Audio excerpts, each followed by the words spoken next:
Hi student, हमारे YouTube channel पर आपका फिर से स्वागत है।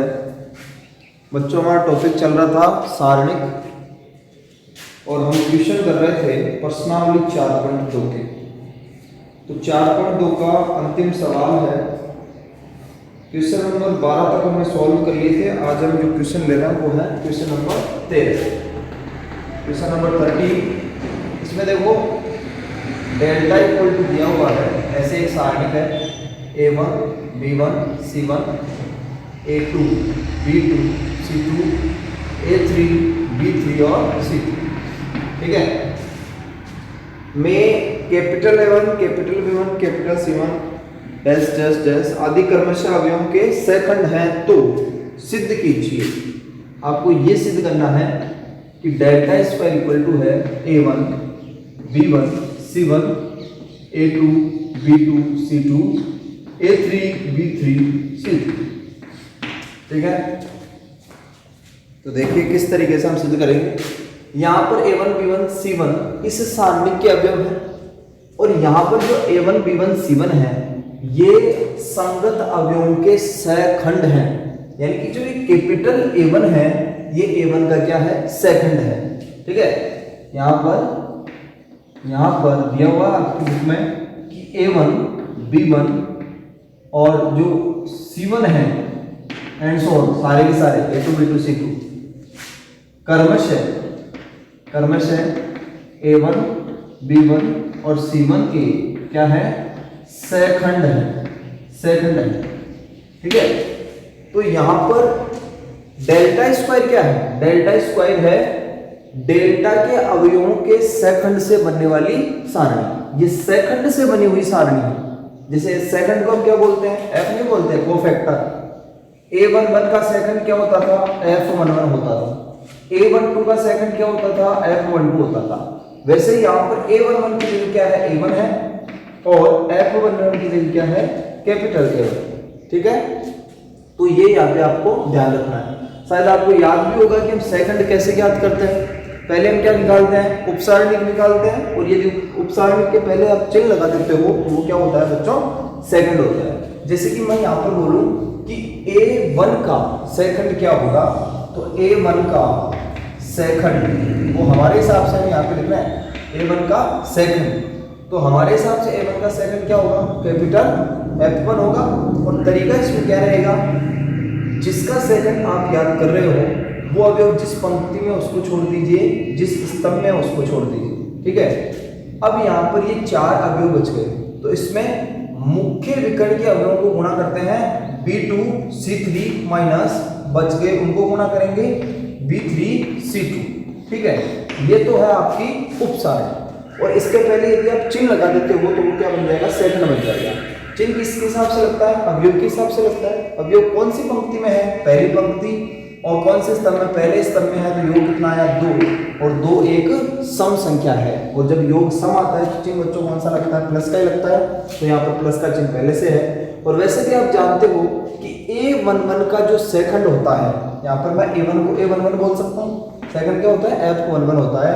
और A11 का सेकंड यदि F11 है तो यहाँ पर F11 और M11 क्या होगा, बराबर होगा। F और M तब बराबर होता था जब I प्लस J एक सम संख्या आती थी। ठीक है, तो यहाँ पर ये जो आप F11 निकाल रहे हो या A1 का सेकंड F1 आप जो निकाल रहे हो, तो F1 को यहाँ पे क्या बोला गया है, कैपिटल A1 बोला गया है। ठीक है, क्या बोला गया है, कैपिटल A1 बोला गया है। अब किस तरीके से हम इसको सिद्ध करेंगे उस बात को समझने की कोशिश करना। ठीक है,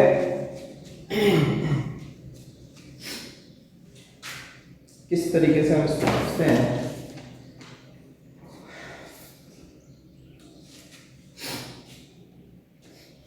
यहां पर हम मान लेते हैं, माना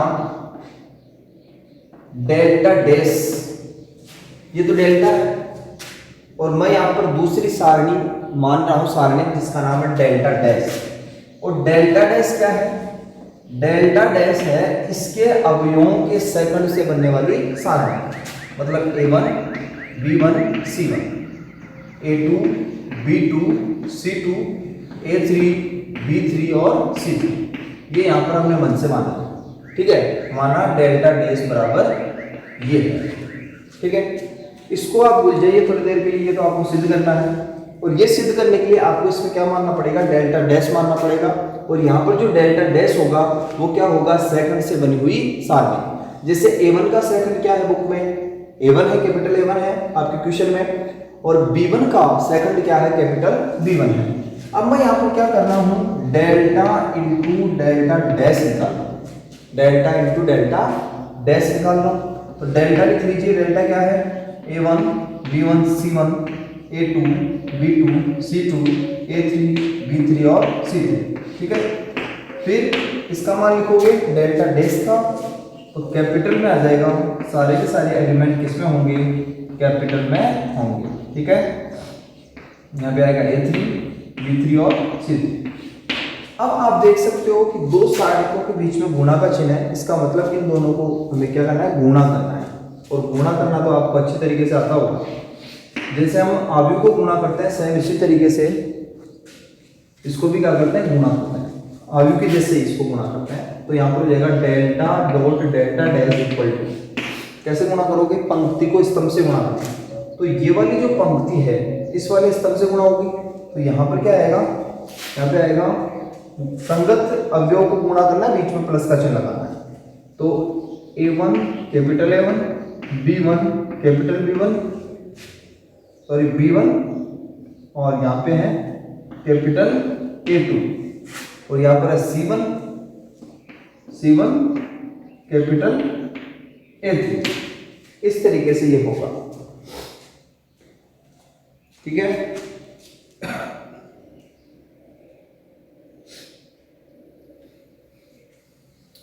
वैसे यहाँ पर ऐसा करने से कोई रिजल्ट नहीं आ रहा है, A1 capital A1 B1 capital A2, इसका कोई मतलब नहीं है। सेकंड से बने हुई सारणी को गुणा करने का कोई मतलब नहीं करना चाहिए यहाँ पे, क्योंकि ये एलिमेंट है, ये पंक्ति है, ये क्या है, स्तंभ है।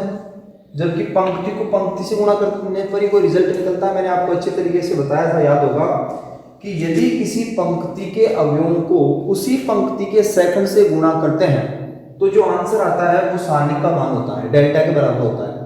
अगर आप किसी पंक्ति को दूसरी पंक्ति के सेकंड से गुणा करते हो तो वहां पर उसका आंसर क्या होगा, जीरो होगा। पंक्ति को पंक्ति से गुणा करना ही उसमें मैंने बात बताई थी, तभी आप सारणी का मान निकाल सकते हो। अवयव में तो हम क्या करते थे, पंक्ति को स्तंभ से गुणा करते थे, लेकिन यहाँ पर इस वाले क्वेश्चन में आपको पंक्ति को पंक्ति से गुणा करना पड़ेगा। वैसे ही करना है जैसे हम करते हैं। तो ये पंक्ति है तो इसको इससे करना पड़ेगा, पंक्ति को पंक्ति से करेंगे। तो A1 capital A1 B1 capital B1 और यहाँ पर आ जाएगा C1 कैपिटल C1, ठीक है। अब इस पंक्ति को दूसरी पंक्ति से गुणा करोगे तो यहाँ पर अवयव आएगा, और इस पंक्ति को जब आप तीसरी पंक्ति से गुणा करोगे तो तीसरा अवयव आएगा, ठीक है।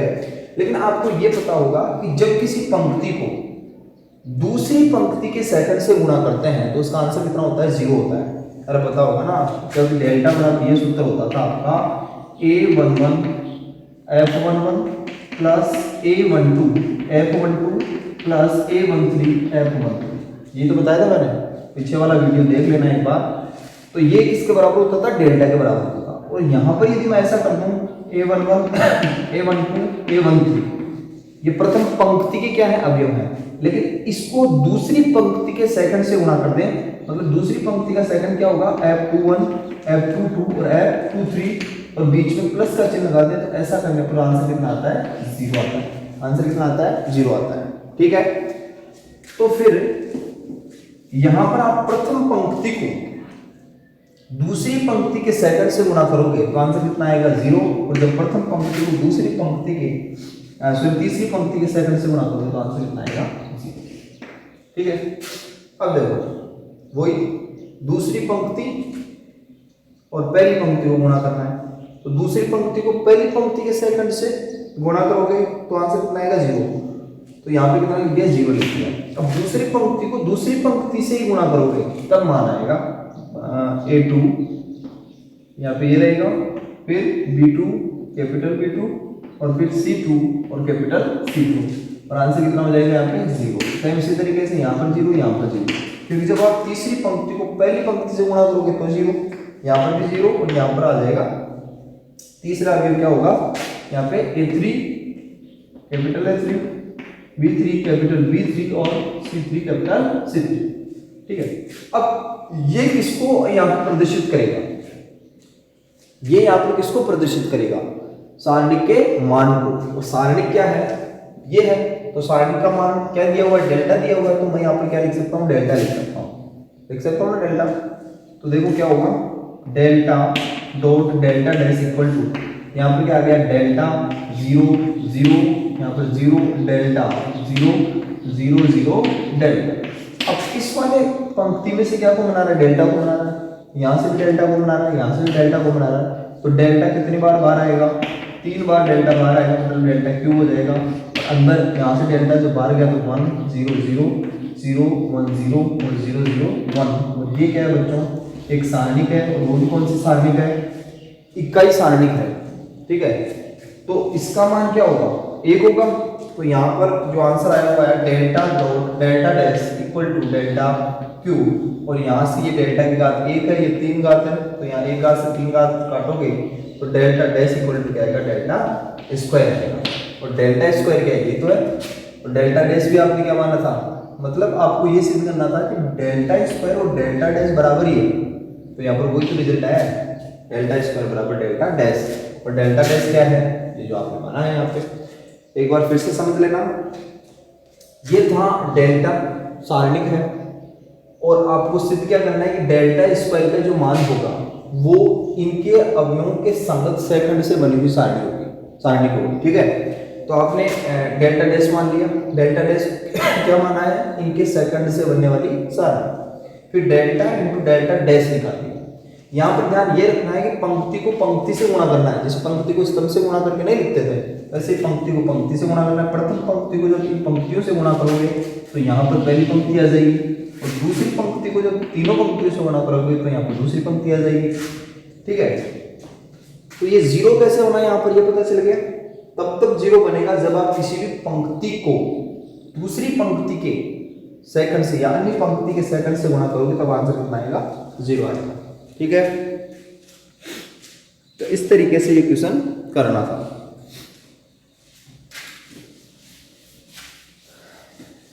अब आगे चलते हैं विविध प्रश्नमाला। विविध प्रश्नमाला 4 में, और विविध प्रश्नमाला का सबसे पहले मैं इसे क्वेश्चन नंबर 9 बता देता हूँ। ठीक है, क्वेश्चन नंबर 9 सेम ऐसा ही है जैसा अभी हमने किया है, क्वेश्चन नंबर 9, और वो भी विविध प्रश्नमाला 4, विविध प्रश्नमाला 4 का क्वेश्चन नंबर 9। इसमें है एक डेल्टा दिया हुआ है, डेल्टा मतलब सारणी, और डेल्टा यहाँ पे सारणी का मान इसमें होगा A11 A12 A13 A21 A22 A23 और ये A31 A32 A33। ठीक है, और यहाँ पर F11 F12 F13 and so on क्या है, क्रमशः क्रम से A11 A12 A13 and so on के सेकंड है, क्या है, सेकंड है, कोफैक्टर है। तो आपके पास में फिर यहाँ पे 4 ऑप्शन है, आपके पास में 4 ऑप्शन है, और पहला ऑप्शन बच्चों यहाँ पे दिया है A12 F12 A13 A22 F22 और A23 F23 बराबर 0, ऐसे कुछ दिया हुआ। ठीक है,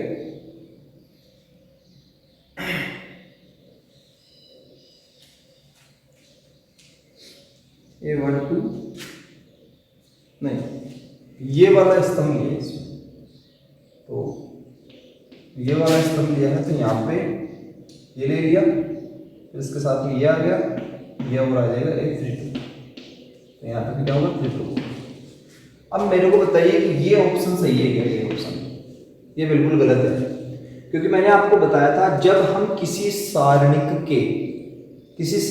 की कोई पंक्ति या कोई भी स्तंभ के अवयवों को उसी के सेकंड से गुणा करते हैं तो वो मान एक सारणी का मान होता है, इसी सारणी का मान होता है। ठीक है, तो यहाँ पर ये सारणी के मान के बराबर होगा और सारणी का मान क्या है डेल्टा, तो यहाँ पर बच्चों जीरो नहीं आएगा, डेल्टा आएगा। आपको पता है कि यहाँ पर जीरो कब आता, जब अवयव तो दूसरे स्तंभ के होते और सेकंड किसी अन्य स्तंभ के होते। मतलब यहाँ पर ऐसा होता A12 A22 A32। अब ये अवयव किसके हैं, दूसरे स्तंभ के हैं, और यहाँ पर मैं सेकंड लगा देता पहले स्तंभ के। तो पहले स्तंभ के सेकंड क्या होते हैं F11 F21 और F31। तो बच्चों इस कंडीशन में आंसर कितना आता, जीरो। ऐसा यदि ऑप्शन में होता तो फिर हम उसको बिल्कुल सही बोलते हैं। ठीक है, अरे जैसे हम पंक्ति को उसी के सेकंड से गुणा करके आंसर निकालते हैं, वैसे स्तंभ को तो बोल सकते हैं। यहाँ पर डेल्टा के कितने सूत्र बन सकते हैं, बता रहा हूँ कितने सूत्र बन सकते हैं, 3 तो पंक्तियों के लिए 3 स्तंभों के लिए। डेल्टा का मान ये भी हो सकता है, डेल्टा का मान यहाँ पर ये भी हो सकता था, डेल्टा बराबर जैसे मैं प्रथम पंक्ति को ले रहा हूँ तो A11 A12 A13 प्रथम पंक्ति के सापेक्ष विचार करेंगे तो यहाँ पर F11 F12 F13 लिखना पड़ेगा। तो ये भी क्या होता है, यहाँ पे डेल्टा होता है। तो बात समझ में आ गई। यहाँ पर ऐसा कौन से ऑप्शन में है, ऐसा है बच्चों इसमें गए जो ऑप्शन दिख रहा है, तो यहाँ पे इसका आंसर क्या होगा, 90 का गए आंसर होगा। ठीक है, ये ध्यान में रख लेना। और ये बात तो मैं पहले आपको बता चुका हूं।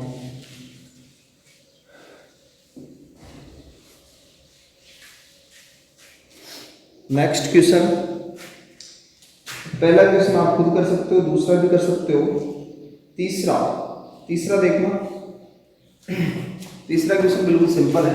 क्वेश्चन नंबर 3 इस तरीके से है, डेल्टा इक्वल्स तो आपको गिवन है इसमें 1 2 3 4 5 6, फिर 1 2 4, और इसके साथ में बोल रहा है कि इससे सारणिक का मान होता है। सारणिक है -2 -8 -2 -4 -10 -4 -6 -12 -8। ठीक है, ऑप्शन जो है इस तरीके से दे रखे हैं, आपको दिख रहा होगा। इसका मान आपको क्या करना है, ये बोल रहा है कि यदि इस सारणी का मान डेल्टा है तो इसका मान कितना होगा। तो भैया सारणी में आप संक्रिया लगा सकते हो। बताओ रहा इस पंक्ति में से क्या कॉमन आ रहा है, इस स्तंभ में से क्या कॉमन आ रहा है, -2 कॉमन आ रहा है। या फिर इधर से देखें तो भी कितना कॉमन आ रहा है, -2। तो पंक्ति की बात कर लेते हैं, इस पंक्ति में से -2 बाहर आ जाएगा क्योंकि सबके पास में -2 है। यहाँ पर भी सबके पास में कितना है, -2 है, तो फिर से -2 बार आ जाएगा। और यहाँ पर भी सबके पास में कितना है, -2 है, तो -2 कितनी बार आएगा, कितनी बार आएगा, 3 बार। मतलब -2 इंटू -2 3 बार आ गया। यहाँ से जब आपने -2 बाहर लिया तो -2 का भाग दे दीजिए सब में, 1 बच जाएगा, 2 3, यहाँ पे कितना रहेगा, 4 5 6, और जब इसमें से -2 बाहर ले, बाहर लेने का मतलब था भाग देना, 1 2 4। अब बताओ इसकी जगह मैं क्या लिख सकता हूँ, इसकी जगह क्या लिख सकते हैं, डेल्टा लिख सकते हैं। तो यहाँ पर देखो 2 दूनी 4 4 दूनी 8, और वो किसका, माइनस का, और ये क्या साथ में डेल्टा। तो यहाँ पे इसका आंसर आएगा बच्चों -8 डेल्टा, और वो है गए ऑप्शन। वो क्या है, गए ऑप्शन। ठीक है, नेक्स्ट इसमें देखिएगा क्वेश्चन नंबर, बाकी जो क्वेश्चन बच रहे हैं आप उनको कर लेना। 7वां क्वेश्चन कल जैसे हमने किया था वैसे करना है, और 8वां क्वेश्चन देख लीजिए, क्वेश्चन नंबर 8।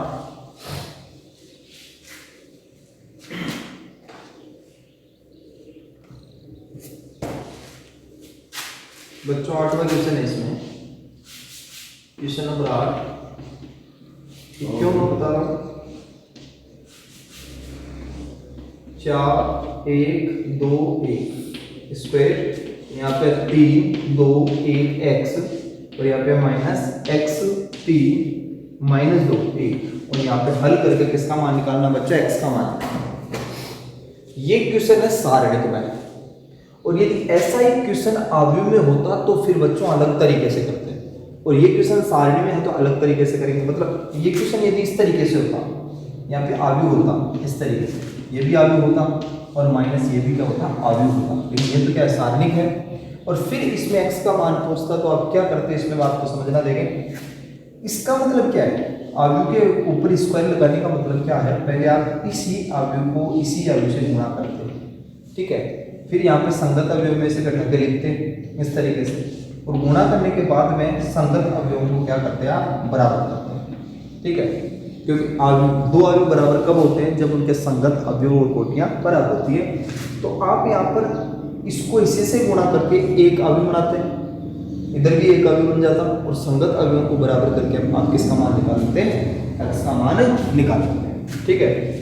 लेकिन भैया यहाँ पर ऐसा करने की आवश्यकता नहीं है, क्योंकि सारणिक एक संख्यात्मक मान होता है। सारणी का मतलब क्या, एक संख्यात्मक मान है, तो आप सबका संख्यात्मक मान निकाल लो, बस सीधी सी बात ये है। और सारणी का मान हम कैसे निकालते हैं, मुख्य विकर्ण के अवयवों को गुणा करो, क्योंकि तो दो कोटि की, तो यहाँ पर इसका मान हो जाएगा 4 × 4 - 2 का होल स्क्वायर। तो चलिए रहा स्क्वायर, यहाँ पर इसको कैसे सॉल्व करोगे, 3x - 2 और ये बीच में माइनस का चिन्ह, इसको सॉल्व कैसे करोगे, x माइनस का छेद प्लस का 6 हो जाएगा। बात समझ में आ रही है। यहाँ भी कितना हो जाएगा 4, इधर है 3x - 2 - x - 6, तो 4 = हो गया 2x - 8, तो यहाँ से 2x बराबर हो जाएगा 12, x = कितना हो गया 6। तो इस तरीके से यहाँ पर x का मान निकालना था। इसको आप आलू की जैसे नहीं कर सकते, ठीक है क्या। चलते हैं नेक्स्ट क्वेश्चन की तरफ। आलू में होता तो अलग तरीके से करते हैं, पता है क्या, आलू में होता तो अलग तरीके से करते हैं। संगत अवयवों को बराबर करके वहां पर मान नहीं निकाल सकते ना आप। 10वां आप कर लेना, 11 भी कर लेना, 12, 13वां आप कर सकते हो, वैसे बिल्कुल सिंपल है, संक्रिया लगानी है, जिसमें आपको बता देता हूँ। क्वेश्चन नंबर 13, इसमें बोल रहा है सारणी का मान होता है ऐसे, सारणी का 1 + a b c a 1 + b, यहाँ पे c a b 1 + c। ये सिद्ध करने वाला क्वेश्चन भी हो सकता था, और सिद्ध कीजिए, मैं आंसर से ले रहा हूँ 1 + a + b + c। जब भी एग्जाम में आएगा सिद्ध करवाएगा, और ये क्वेश्चन आ भी चुका है एग्जाम में पहले, बिल्कुल सिंपल सा क्वेश्चन है, और 3 नंबर का ये क्वेश्चन आया था कि सिद्ध कीजिए इसका मान इसके बराबर होगा, ठीक है। तो भैया आंसर के हिसाब से काम होगा, आप अलग से क्या लिखोगे, एलएचएस लिखोगे, ये एलएचएस में लेना, ठीक है। और आंसर आपका क्या है 1 + a + b + c, आंसर लेकर के आना है, ओके। तो 1 + a + b + c क्या बन रहा है, यहाँ पर आप बना सकते हो कोई संक्रिया लगा करके। तो आप दो तरीके से जोड़ के देखा करो, या तो ऐसे जोड़ लो या फिर ऐसे जोड़ लो, या तो पंक्तियों को जोड़ लो, पंक्तियों को तो ऐसे जोड़ते हैं, तो जब आप ऐसे जोड़ोगे तो क्या आएगा 1 + a + a + a, तो फिर नहीं बन रहा है। लेकिन यदि हम ऐसे जोड़ते हैं तो 1 + a + b + c, समझा कि नहीं बन रहा है। तो आपको ऐसे जोड़ना है, ऐसे जोड़ने का मतलब ये कॉलम C1 है, ये C2 है और ये C3 है, पहला स्तंभ, दूसरा स्तंभ, तीसरा स्तंभ। तो कौन सी संख्या लगानी, तीनों को जोड़ रहे हैं, और जोड़ के यहीं पे लिख रहा हूँ मैं C1 इस जगह, आप C2 की जगह भी लिख सकते हो, आप C3 की जगह भी लिख सकते हो, लेकिन मैं यहाँ पे C1 की जगह लिख रहा हूँ। तो C1 में इस प्रकार का चेंज करेंगे, किस प्रकार का, कि C1 + C2 + C3, तीनों को जोड़ के लिखना है। फायदा क्या होगा आपको पता है, तो तीनों को जोड़ के इस तरीके से जोड़ दो, तो क्या आएगा 1 + a + b + c, ठीक है। यहाँ पे भी वही चीज आएगी, तीनों को जोड़ोगे 1 + a + b + c, और यहाँ पर भी क्या आएगा 1 + a + c। आपने सिर्फ C1 में परिवर्तन किया है, बाकी C2 और C3 तो सेम रहेगा, C2 और C3 तो बिल्कुल सेम रहेगा। अब बताइए भैया यहाँ से क्या कॉमन आ रहा है, दिख रहा होगा क्या कॉमन आ रहा है, तो उसको बाहर ले लेते हैं, 1 + a + b + c, तो ये तो पूरा बाहर आ गया। अब यहाँ पर क्या क्या बचेगा, 1 1 + 1, या फिर b 1 + b, और इधर है b c 1 + c। अब इसमें और संक्रिया लगाने की आवश्यकता नहीं है, ओके, लगाने की आवश्यकता नहीं है। वैसे आप इसका यहाँ पे प्रसार भी कर सकते हो, आंसर आ जाएगा, लेकिन और लगाना चाहो तो लगा सकते हो। मैंने आपको बताया था कि यदि किसी पंक्ति या स्तंभ में एक और एक दिखाई देता है तो आप 2 0 बना लेना। तो यहाँ पर हम 2 0 कैसे बना सकते हैं, इसमें से इसको घटा दो, इसमें से इसको घटा दो, मतलब पंक्तियों को घटाना है ऐसे। तो R1 में इस प्रकार का चेंज करेंगे, किस प्रकार का, कि R1 - R2, तो R2 में इस प्रकार का चेंज करेंगे कि R2 - R3, ठीक है। तो यहाँ पे 1 + a + b + c, अब चेंज कर दीजिए, R1 में कर रहे हो, ये R1 है तो इसमें से घटा के लिख दो, यहाँ पे आ जाएगा 0, b -1 माइनस बी तो -1 आ जाएगा, यहाँ पे आ जाएगा 0। ठीक है, ऐसे इसको उठाओगे तो 0 क्या आएगा 1 आएगा, यहाँ पे क्या आ जाएगा -1 और लास्ट वाले में आप परिवर्तन नहीं करेंगे। ठीक है, अब आप देख सकते हो कि ऐसा करने से इस स्तंभ में 2 0 बन गए और ऐसा करने से इस पंक्ति में कितने 0 बन गए, 2 0 बन गए। तो आप चाहो तो यहाँ पे इसके सापेक्ष भी प्रसार कर सकते हो और इसके सापेक्ष भी प्रसार कर सकते हो। इसी के सापेक्ष भी प्रसार कर लेना। जब आप प्रथम पंक्ति के सापेक्ष प्रसार करोगे, देखिएगा प्रथम पंक्ति के सापेक्ष प्रसार करोगे तो होगा क्या 1 + a + b + c बार चल रहा है, हम कर रहे हैं प्रसार और वो भी प्रथम पंक्ति के सापेक्ष। तो आप प्रथम पंक्ति के सापेक्ष प्रसार कर रहे हो, प्रथम पंक्ति के सापेक्ष प्रसार कर रहे हो, प्रथम पंक्ति के सापेक्ष प्रसार कर रहे हो, तो इसमें ये भी लेने की आवश्यकता नहीं है, ये भी लेने की आवश्यकता नहीं, आप लोगे सिर्फ -1। अब -1 कौन सी पंक्ति में है, पहली पंक्ति में है और दूसरे स्तंभ में है, तो इन दोनों को छोड़ दीजिए। इसको इससे गुणा करोगे तो 0 फिर माइनस और इसको इससे गुणा करोगे -1 तो यहाँ पे क्या हो जाएगा +1। लेकिन ध्यान रख लेना कि इस अवयव का चिन्ह भी तो देख लेना कि -1 के पास में चिन्ह कौन सा आएगा। तो -1 कौन सी पंक्ति में है, पहली पंक्ति में है, कौन से स्तंभ में, दूसरे स्तंभ में, कितना है 3 और 3 एक विषम संख्या है और विषम संख्या होने के कारण बच्चों यहाँ पर एक और माइनस आएगा तो यहाँ पे क्या हो जाएगा प्लस हो जाएगा। तो इसको सॉल्व करके आंसर कितना आ गया 1 + a + b + c। Very important question. अब यह छोटा सा है लेकिन इंपॉर्टेंट है और इंपॉर्टेंट है तभी तो एग्जाम में पूछा गया है। हमारे लिए वो प्रत्येक क्वेश्चन इंपॉर्टेंट होता है जो एग्जाम में पूछ लिया जाता है। बिल्कुल सिंपल क्वेश्चन पूछे जाते हैं एग्जाम में, बिल्कुल सिंपल। इतने बड़े क्वेश्चन, बड़े वाले क्वेश्चन नहीं पूछे जाते हैं। ओके, इसके बाद में आप कर सकते हो क्वेश्चन नंबर 40 को आपको खुद करना है। इसके बाद में क्वेश्चन नंबर 15 और 15 में कोई भी संख्या नहीं लगाते हुए आप डायरेक्ट इसका मान निकाल लेना। मान निकालना है, ये एक समीकरण है भैया, क्या है समीकरण है। तो क्वेश्चन नंबर जो 15 है इसमें आप खुद ही मान निकालो। ठीक है, क्वेश्चन नंबर 15 ये तो करना है आपको। क्वेश्चन नंबर 15 बच रहा है एक तो, फिर इसमें आगे बहुत सारे क्वेश्चन अभी। ठीक है, तो हम क्वेश्चन नंबर 15 को जरा कर ही लेते हैं क्योंकि आपसे तो कोई उम्मीद है नहीं आपसे मेरे को। क्वेश्चन नंबर 15 है, इसमें बच्चों x2 - 3 - 6 2x -6 - 3x यहाँ पे होगा 2x -1x - 3 और x + 2 = 0, ये = 0।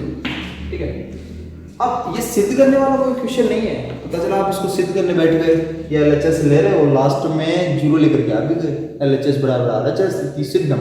ये सिद्ध करने वाला क्वेश्चन नहीं है, बात को समझिए। ये एक समीकरण है और जब समीकरण वाला क्वेश्चन आता है तो उसमें दोनों पक्ष एक साथ चलते हैं। अब आप यहाँ पे क्या संक्रिया लगाओगे बताओ? कोई संक्रिया मत लगाओ क्योंकि यहाँ पे प्रसार कर दो ना सीधा सा इसको, तो आप प्रसार करके भी सोल्व कर सकते हो। और प्रसार किसके सापेक्ष? प्रथम पंक्ति सापेक्ष। तो प्रथम पंक्ति के सापेक्ष कर रहे हो, पहला अवयव x, इसको छोड़ दिया, इसको छोड़ दिया, ये इससे गुणा होगा। ठीक है, ये इससे बड़ा लगा देते हैं ब्रैकेट, ये इससे गुणा होगा तो -3x किससे गुणा होगा? x + 2 से गुणा होगा। ठीक है, इसको इससे गुणा कर लिया, फिर आएगा माइनस, ये इससे गुणा होगा 2x x - 3। ओके, तो ये आ गया x, फिर क्या लेंगे -6 लेंगे। ठीक है क्या, अब माइनस से इसमें और इसमें, तो इन दोनों को छोड़ दो, ये इससे गुणा होगा किससे? तो ये हो जाएगा 2x + 2 और -3 इससे गुणा होगा तो -3x - 3। ठीक है, और यहाँ पे एक माइनस हमारे तरफ से आता है। ये छोटी छोटी गलतियाँ आपसे हो सकती है इसमें।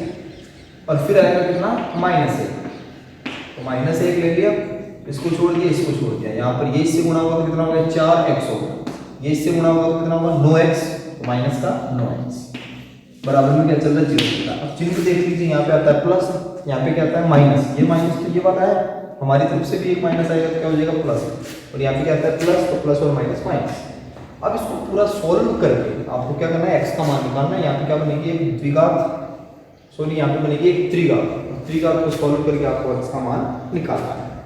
वैसे कैसे सॉल्व करोगे, ये हो गया माइनस 3x² माइनस का 6x माइनस 2x² और प्लस का 6x, ठीक है। ये यहाँ पर जो होगा ये होगा 2x प्लस 4 और 3x माइनस 9, ठीक है क्या। और ये अंदर हो जाएगा इसमें माइनस का 5x तो प्लस का 5x बराबर 6। अब इसको सॉल्व करना, फिर x से गुणा करना, तो x की त्रिघात बनेगी, यहाँ पे त्रिघातीय एक समीकरण बनेगी और उसको सॉल्व करके आप किसका मान निकालोगे बच्चों, x के 3 मान निकालोगे। कितने मान निकालोगे, 3, ठीक है। देखिए आप क्वेश्चन निकालते रहिए, रेगुलर क्वेश्चन निकालते रहिए। वैसे आपको पता होगा कि 21 तारीख से आप स्कूल आ सकते हैं अपने पेरेंट्स की अनुमति के साथ में। तो बाद में तो हम स्कूल में भी क्वेश्चन डिस्कस कर सकते हैं यदि आप आते हो तो, लेकिन फिलहाल आप क्वेश्चन निकालते रहिए, क्योंकि यदि आपका कोर्स कम भी होता है तो ये वाला टॉपिक तो हटने से रहा। टॉपिक कोई ऐसा नहीं कि थोड़ा सिलेबस कम जरूर हो जाएगा। आज के वीडियो में हम इतना ही पढ़ेंगे, तब तक के लिए धन्यवाद।